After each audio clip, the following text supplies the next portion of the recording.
Je suis le seul cinéaste. Je crois vraiment en Lucifer. J'ai son nom tatoué sur le torse. Sataniste, gay, inventeur du Hollywood trash et surtout grand gourou du cinéma underground américain, Kenneth Anger préfère se définir comme un mage des images plutôt que d'être rangé sous l'appellation bêtement réductrice de réalisateur. Pour ce Californien de 81 ans, féru d'ésotérisme, le cinéma est un rituel magique.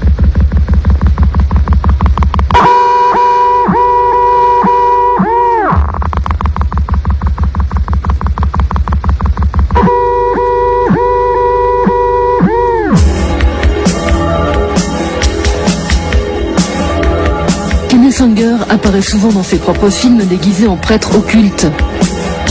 Dès ses débuts à la fin des années 40, il s'engage dans les expérimentations tout azimut, superposant les images les unes sur les autres ou triturant des fréquences sonores inédites dans ses bandes originales. Bien que très courts, ces films sont des objets poétiques, inventant un cinéma totalement sensoriel. C'est comme si je jetais un sort au public. Mais ça, n'importe quel bon artiste le fait, que ce soit en musique, en peinture ou en poésie.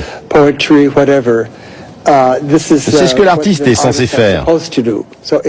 Je ne suis pas malveillant à l'égard du public. Je veux qu'il se transcende, qu'il s'élève pour élargir sa vision.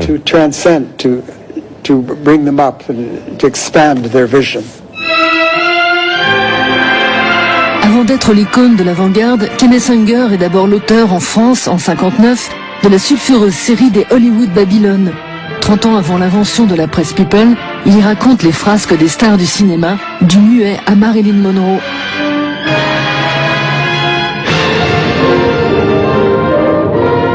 Partouze, suicide, overdose à Beverly Hills transforme l'usine à rêve américaine en cauchemar.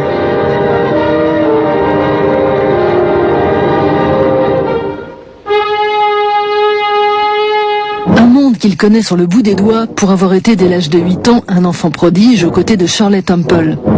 En 1947, son premier court-métrage, Fireworks, Feu d'artifice, l'histoire d'un jeune homme torturé par une bande de marins lubriques, est remarqué par Jean Cocteau qui l'invite à Paris.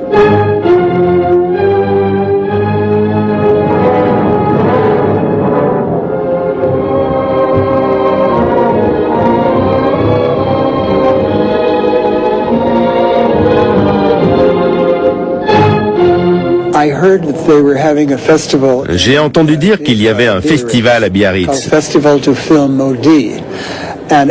J'ai étudié le français au lycée à Beverly Hills, donc je connaissais la France. Et j'ai toujours été fasciné par Cocteau. Il était membre du jury de ce festival. Alors, j'ai préparé un petit colis avec mes films et je les ai envoyés. Je ne me doutais pas qu'ils allaient être présentés. Mais j'ai reçu le prix du film poétique là-bas et une petite lettre de Cocteau à laquelle je tiens énormément.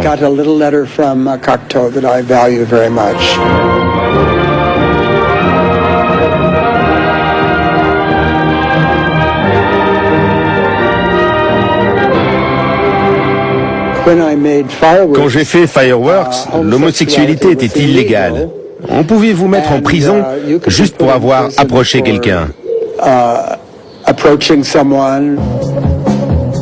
Dans les 60s, Kenneth Anger entre en résonance avec les mouvements qui taraudent la jeunesse américaine.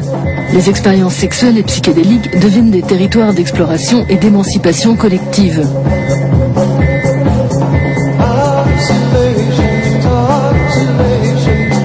Fréquente les nouveaux gourous de l'autre Hollywood, comme ici Alejandro Jodorowsky qui va bientôt réaliser El Topo, ou Dennis Hopper, futur auteur d'Easy Rider.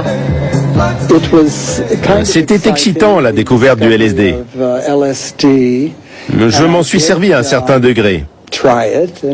Mais tu ne peux pas l'utiliser pour filmer, parce que tu ne peux pas faire le point sur ta caméra.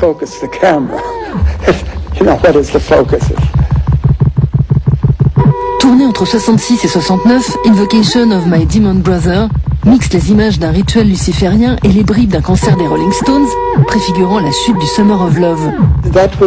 Je voulais une bande-son très spéciale, et ça a rendu le film hypnotique. Je voulais faire l'équivalent avec l'électronique de ce que les Africains font avec des tam-tams et des percussions. Cette utilisation des percussions en Haïti et en Afrique dure des heures et des heures, et elle a un effet sur l'esprit. Ça provoque un état de transe.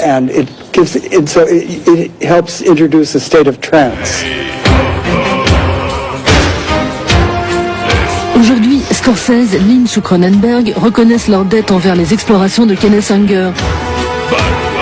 Mais sa bande-son a aussi marqué les pionniers de la musique industrielle, comme Genesis P-Orridge, fondateur de Throbbing Gristle.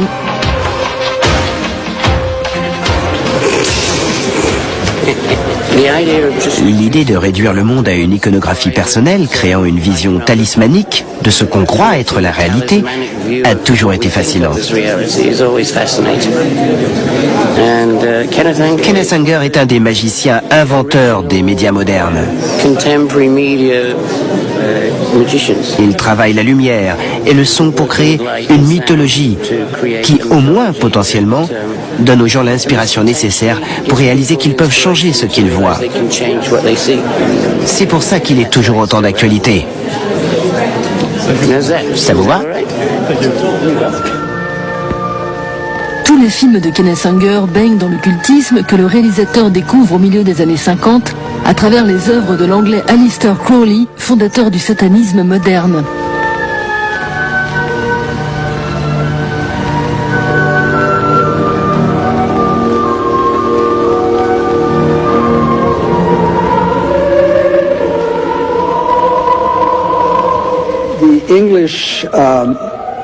Un magicien anglais.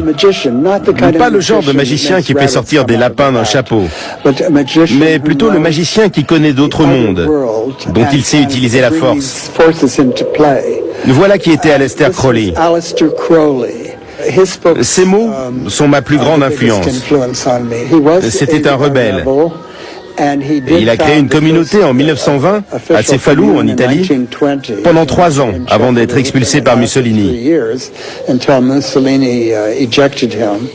Crowley a dit « Aime selon ta volonté, et ta volonté est la seule loi. » C'est ce que les hippies appelaient « Fais ce qui te plaît ». Aleister Crowley est aussi l'idole du guitariste de Led Zeppelin, Jimmy Page, qui réalisera la BO inachevée du film d'Anger, Lucifer Rising, avant de truffer sa musique de référence à la magie noire. Mais le pire émule de Crowley reste Charles Manson. En août 69, lorsque sa famille massacre Sharon Tate, Kenneth reconnaît parmi ses adeptes l'un de ses jeunes acteurs, Bobby Beausoleil, qui apparaît entre autres dans Lucifer Rising.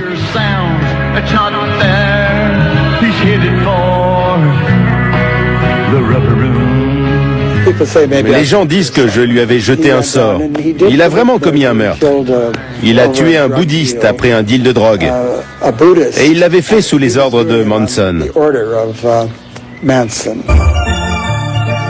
De sombres histoires qui n'empêchent pas Anger d'être l'un des plus proches amis d'Anton LaVey, ex-organiste de cabaret et fondateur de l'église de Satan américaine.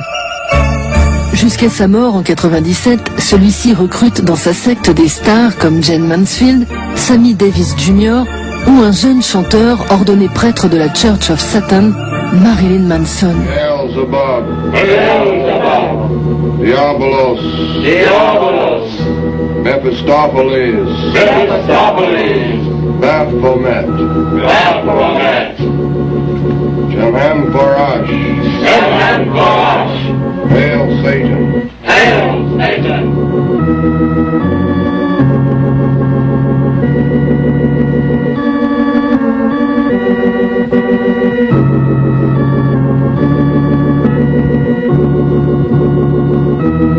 This is a very selfish religion. We believe in greed, we believe in selfishness, we believe in all of the lustful thoughts that motivate man because this is man's natural feeling. C'était un ami proche et un très bon musicien. Il travaillait dans les cirques. Je n'ai jamais pris l'église de Satan au sérieux. Et lui non plus. C'était juste pour se marrer. Se prendre un peu pour le diable.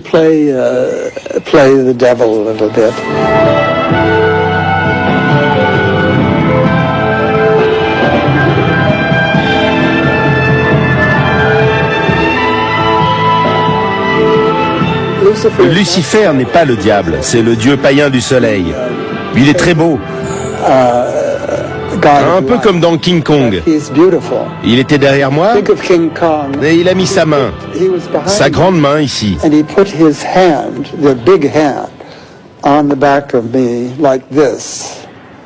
Et ses doigts étaient là. Une main, la main droite. Qui sait, c'était peut-être une vision.